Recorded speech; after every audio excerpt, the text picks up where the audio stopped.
আসসালামু আলাইকুম। সবাই কেমন আছেন? আশা করছি সবাই ভালো আছেন। আল্লাহর রহমতে আমিও বেশ ভালো আছি। আরও একটা নতুন ভিডিও নিয়ে আপনাদের মাঝে হাজির হয়ে গিয়েছি আপনাদের সাথে শেয়ার করব বলে। তবে আশা করছি আজকের ভিডিওটা আপনাদের কাছে একটু হলেও ভালো লাগবে। তো অনুরোধ করছি প্লিজ একটা লাইক দিয়ে সম্পূর্ণ ভিডিওটা দেখবেন। আজকের ভিডিওতে অফ ক্যামেরাতেই নাস্তা বানিয়ে সবাই মিলে খেয়েও নিয়েছি। এই তো 9:30 বাজে। এখন কিন্তু আমার ছোট্ট বাবাজানটা ওর বাবার সাথে বাজারে যাচ্ছে। তো ওই তো ওকে রেডি করিয়ে দিল অথই। আমার বাবাজানটাকে দেখে কিন্তু সবাই অবশ্যই মাশাআল্লাহ বলবেন। আমার বাবাজানটা এই গত 2-3 মাস যাবৎ অনেক অসুস্থ ছিল। একটার পর একটা বিপদ ওর উপর দিয়ে গেছে। অনেক ধকল পার করার পর আমার বাবাজানটা একটু ঠিক হয়েছে আস্তে, আস্তে। আর কি এখন একটু খেলাধুলা আর কি সবকিছুতে একটু অ্যাক্টিভ থাকছে। তো এই তো বাজার থেকে কিন্তু আধা ঘন্টার মধ্যে বাসায় ফেরত এসেছে। দোকান থেকে আসার সময় ওর বাবার কাছ থেকে একটা মিনি ফ্যান নিয়ে এসেছে। তো সেটা নিয়ে দুষ্টুমি করছে। তো সেটা একটু ভিডিও করে নিলাম আপনাদের মাঝে শেয়ার করব বলে। এই ফাঁকে শুধু আমি থালাবাটিটুকুই আর কি ধুয়ে কমপ্লিট করতে পেরেছি।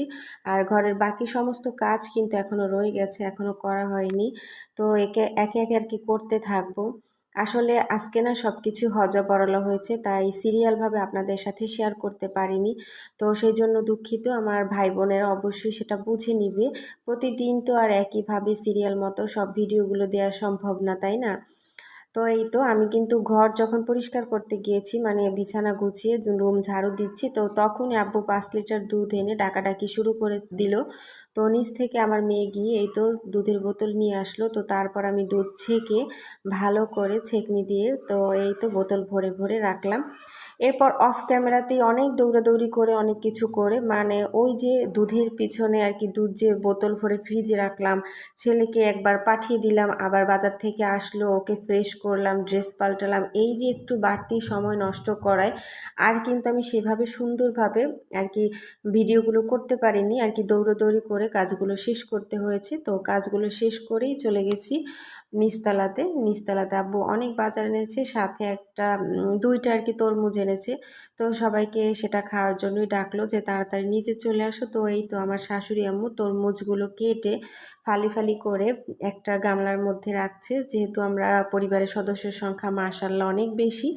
তো সবাই মিলে একসাথে খাবো, তো সেজন্য পিস পিস করে এখানে রাখতেছে। তো তখন একটু ভিডিও করে নিলাম আপনাদের জন্য, আপনাদের সাথে শেয়ার করব বলে।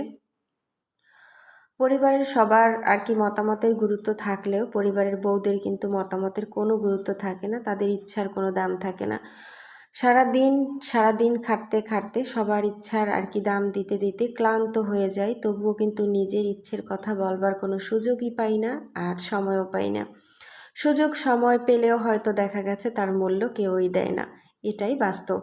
তো এই সব মিলিয়ে সব কিছু আর কি বুঝে সুঝেই আমরা আর কি এই বাস্তব জীবনে চলি, প্রতিদিন আমাদের চলতে হয়। তো এরপর কিন্তু অনেক বাজার এনেছিল মাছ তরকারি, তো সেটা আর ভিডিও করতে পারিনি। তাহলে আর কি কাজ ফেলে রেখে মোবাইল বের করে তো আর ভিডিও করা সম্ভব না যৌথ ফ্যামিলিতে। তো সেইগুলো কিন্তু আমি সুন্দর মতো আর কি এনে ফ্রিজে রেখে দিয়েছি। তো তারপরে এই ভিডিওটা একদম সন্ধ্যাবেলাও কিন্তু আমার কম ব্যস্ততা যায় না, তো সেটাও একটু আপনাদের সাথে শেয়ার করব বলে ভিডিও করে রেখেছি। এই তো মাগরিবের নামাজ পড়ে বাচ্চাদেরকে খাইয়ে পড়ানোর জন্য বসিয়ে দিয়েছি। তো আমি কিন্তু একটু কাজ করছি, আবার ছেলেদেরকে পড়াচ্ছি, একটু কাজ করছি, আবার ছেলেদেরকে পড়াচ্ছি। ছোট ছেলেকে নিয়ে বসেছি খাটের উপরে, বড় ছেলেকে দিয়েছি সামনের রুমের টেবিলে অথয়ের পাশে। অথই কিন্তু নিজের পড়াটা নিজেও পড়তে পারে, তবুও মাঝে মধ্যে যদি কোনো হেল্প লাগে তাহলে আমাকে বলে, আমি ওকে হেল্প করে দেই। যেহেতু অথয়ের প্রাইভেট টিউটর আছে, তো ওর বেশি একটা সমস্যা হয় না। আর আমার বড় ছেলের যেহেতু এখনও কোনো টিউটর আর কি প্রাইভেট টিউটর রাখা হয়নি, তো এই জন্য কিন্তু ওর জন্য আর কি একটু সময় দিতে হয়। ও ক্লাস 1-এ পড়ে, তো ও কি আর কি ওকে সামলানো একটু কষ্ট। আর কি বাইরের কেউ আর কি ওকে এসে সামলাতে পারবে না, একটু দুষ্টুমি করে বেশি। তো ওকে কেবল আমি ভালোভাবে সামলাতে পারি, আর পড়াশোনার ব্যাপারটা আমিই সামলাতে পারি। তো সেজন্য কিন্তু প্রতিদিন সন্ধ্যার কাজের পাশাপাশি এভাবেই আমার ছেলেদেরকেও আমাকে সময় দিতে হয়। এই যে আমার ছোট্ট সোনা বাবাটাকে এই 2-3 দিন যাবৎ হলো ওর বাবা একটা বই এনে দিয়েছে। তো এই 2-3 দিন যাবৎ ওর জীবনের আর কি প্রথম ধাপের পড়াগুলো শুরু করেছি। তোর জন্য সবাই দোয়া করবেন, আল্লাহ যেন আমার ছেলেদেরকে আর কি জীবনে মানুষের মতো মানুষ হওয়ার তৌফিক দান করে। এরপর ফাঁকে আমার ছোট ছেলেকে আবার রেখে আর বড় ছেলেকে লিখতে দিয়ে আমি কিন্তু চলে এসেছি রান্নাঘরে। দুধ জাল করে নিয়েছি, সাথে আমি আটাও সিদ্ধ করে নিয়েছি। তো আটা সিদ্ধ করে নিয়ে আর কি যখন করতে এসেছি দেখি তো বয়মে আটা নেই, তো আমি প্যাকেট ছিঁড়ে সেখান থেকে আটা বের করে সিদ্ধ করে নিয়েছি। আর প্যাকেটটা এমন ওলট পালটভাবে ছিঁড়ে গেছে সে কি বলবো। আসলে তাড়াহুড়ার কাজ না কখনো ভালো হয় না, ধীরে সুস্থের কাজ সবসময় ভালো হয়। কিন্তু আমি এমনই একটা মানুষ, আমার সকাল থেকে রাত 12টা পর্যন্ত সব কাজগুলো দৌড়ের উপরেই করতে হয়। যতই চাই একটু শান্তভাবে ধীরে স্থিরভাবে করব, কিন্তু তার কোনো উপায় নেই, কারণ সময় অল্প কাজ অনেক। তাহলে সেগুলো কেমনে আর কি ধীরে সুস্থে করে বলেন তো। তো দুপুর থেকে অনেক থালাবাটি জমা হয়েছে, আমি ধুয়ে ধুয়ে এই কাপড় উপর করে রেখেছি পানি ঝরার জন্য। ফাঁকে এসে এই তো থালাবাটিগুলো আমি জায়গা মতো রাখছি। তো এক হাত দিয়ে মোবাইল দিয়ে ভিডিও করছি, সেজন্য আর কি ফুলফিল দেখানো আর কি সম্ভব হচ্ছে না। তো সেজন্য আমি দুঃখিত, একটু ম্যানেজ করে নেবেন সবাই। তো এই তো দেখুন থালাবাটিগুলো কিন্তু আমি সব কিছু গুছিয়ে নিয়েছি। এদিক থেকে আমার রুটি বানানো শেষ, অফ ক্যামেরাতেই বানিয়ে নিয়েছি, এখন ফ্রিজে রেখে দিব। কারেন্ট খুবই আর কি ডিস্টার্ব করে, একবার যায় দুইবার যায়, কিন্তু যায় তো যায় 2-1 ঘন্টার মধ্যে আসে না আর কি, খুবই সমস্যা করে।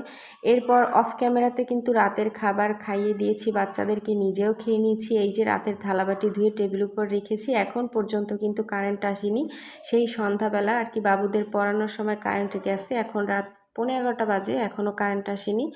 তো ভাত খাওয়ার পর প্রতিদিনই আমার একটু হালকা পাতলা খিদা লাগে, তো প্রতিদিনই কিছু না কিছু খাই। বাইরে কিন্তু ঝড়ো বাতাস শুরু হয়ে গেছে, বিজলিও চমকায়। তো মোবাইলটা যখন ধরলাম দেখি আর বিজলি চমকায় না। মেয়ে বলল, মা বাইরে ফোন ধরো না, ও ভয় পেয়ে গেছে। তো এই তো রাত্রে খাবার জন্য একটু সেমাই রান্না করলাম, এখন কিন্তু রাত 11টা বাজে। তো আজকের ভিডিও এই পর্যন্ত, দেখা হবে নতুন ভিডিওতে। আল্লাহ হাফেজ, আসসালামু আলাইকুম।